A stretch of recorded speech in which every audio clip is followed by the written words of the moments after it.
alors ci loolu ba léegi dañuy des assemblée nationale décrypter li fa xewoon tey ak le premier ministre Ousmane Sonko c'est-à-dire Top dama bëggoon ñu taxaw ak yow ci beneen boo xam ne Ousmane Sonko évoqué na ko fa muy le rapport de l'inspection générale d'État tey am na yu ay leeral yu am solo yu ma jàpp ne wax na ko ci d'abord rapport bi ni muy doxee ci ni muy demee ci loxo président de la République su ci président de la République defee lu et approuvé ba pare signé ko fan la war a dem ci premier ministre nan la ñuy def ba mu dem ci yoon et tout expliqué na ko leeral na ko mais bi mu bëggoon ñu taxaw d'abord mooy le rapport bi nga xam dafa wax ne dafa épingler la gestion de madame Aminata Touré bi mu nekkee conseil économique social et environnemental am na loo xam ne waxoon nañ ne président de la République waxoon na ko ci il y a 2 ou 3 il y a une semaine à peu près je crois est-ce que tey jàppoo ne le premier ministre ak le président de la République sur cette affaire rapport IGE concernant Aminata Touré waxuñu du tout le même langage.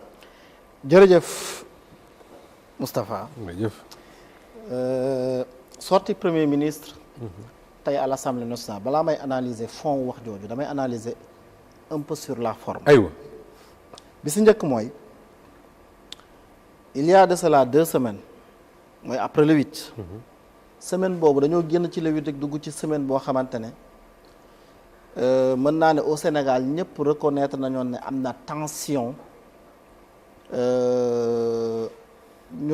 peut-être je vais même utiliser cette expression tension sentimentale ce que j'appelle tension sentimentale mooy ñi nga xamante ne seen xol neexul nit ñi naan waaye lii naka la mën a nekke mu mel ni le Sénégal était suspendu en un moment à une tension ou bien à une crise li ñu doon wax mooy naan il y a mésentente entre ki nga xamante ne moom mooy le premier ministre Ousmane Sonko ak ki nga xamante ne moom mooy président bi nga xam ne moom moo ko tabb def ko candidat muy le président Bassirou Diomaye Diakhar Faye effectivement man bokkoon na ci yi ma doon wax c'est après le 8 mooy l'erreur la plus grande erreur bu Pastef nar a def mooy bis bu ñu demee ci plateau yi di nier l'existence de ce différend. D'accord. Heureusement ba man bokkoon naa ci ne waxoon ne effectivement il y a différend.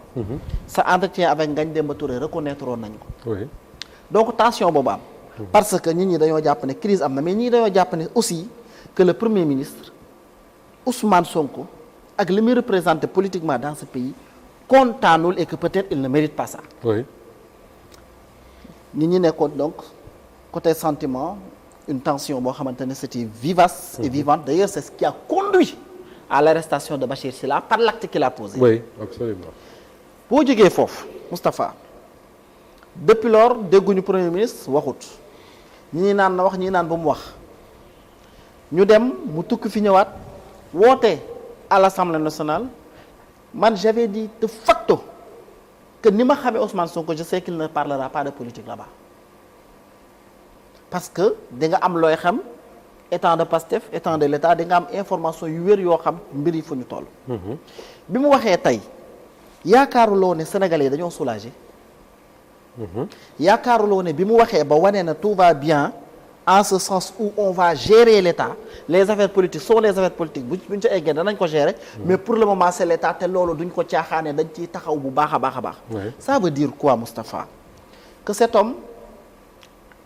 In fine en politique ci réew mi mbégteem souvent nit ñi dañ koy apprécier peut-être sax mu déteindre ci ñoom mais bu tension bi jógee ba mu wane na am na lu ko naqari da ngay sentir ni également patriotes yi sympathisants yi sénégalais yi de façon générale l'opinion dans les plateaux de télévision am na lu ko naqari vous savez ce que ça loolu yëpp ça s'appelle quoi une légitimité politique loolu mooy légitimité su meree réew mi mer su kontaanee réew mi kontaan mooy légitimité politique bi ko yàlla defal te dinaay faral di wax naan ba yàlla di pare ci lii te ñaanaguñu yàlla mu pare ci léegi Ousmane Sonko moom la yàlla defal lii ci politique ci réew mi donc loolu nañ ko nangu d'abord ñu xam ne kii ku ko am tu as le peuple avec toi parce que et quand tu as le peuple avec toi da ngay gouverner ni nga bëggee sa vision da nga koy doxal sa souveraineté da nga koy doxal sa approche politique publique da nga koy doxal sa approche comme da nga koy doxal li tax nga di ko doxal mooy tu as le premier ministre du Sénégal avec toi et que par ailleurs moom moo am la légitimité politique askan wi moom la ñu topp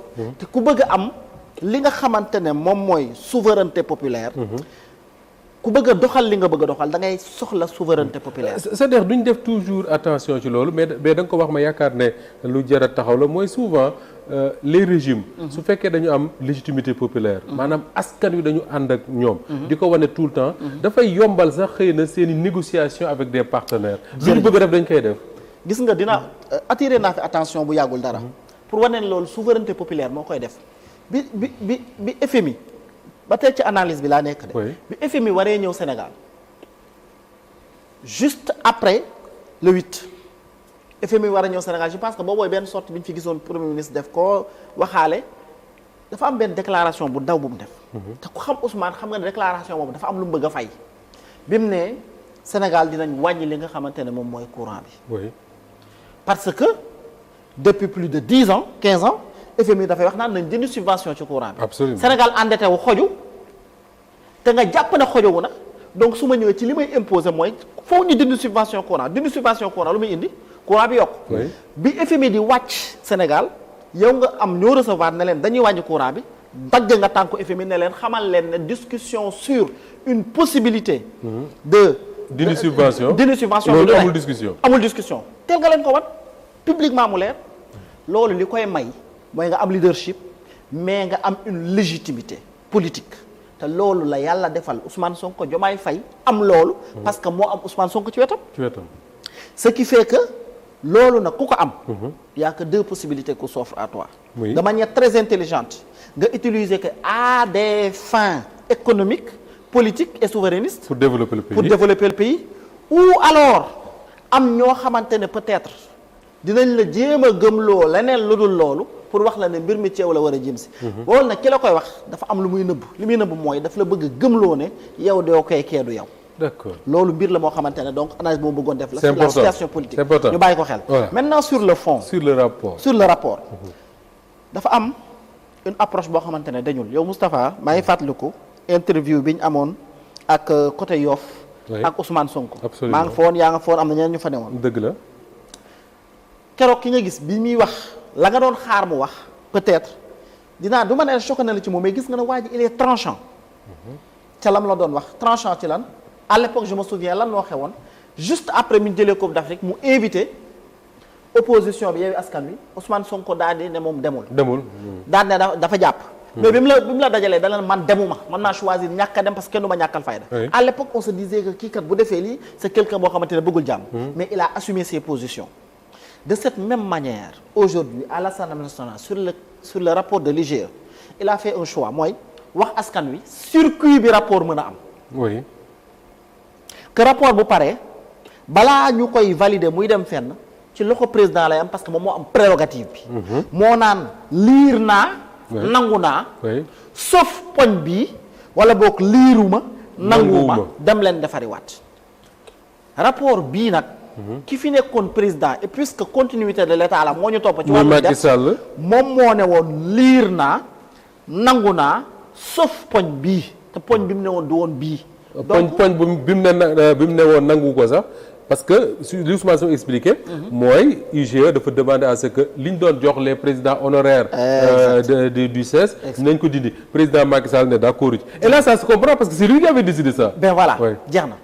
donc moom mu ne donc liir naa nangu naa rapport bi dem leen topp maintenant bu jógee foofu. ñëw primature. ba ki nga xamante ne mooy premier ministre à l'époque saisir la justice waa mbir mi xanaa kon jóge na ci loxol présidence mënatu la dellusiwaat ci loxoom parce que prérogative bi mu ci amoon jeex na yow premier ministre sa prérogative mooy fexe suivi am parce que président approuvé na. désapprouvé na leen li mu désapprouvé ñu ba ko li mu approuvé ñu topp ko.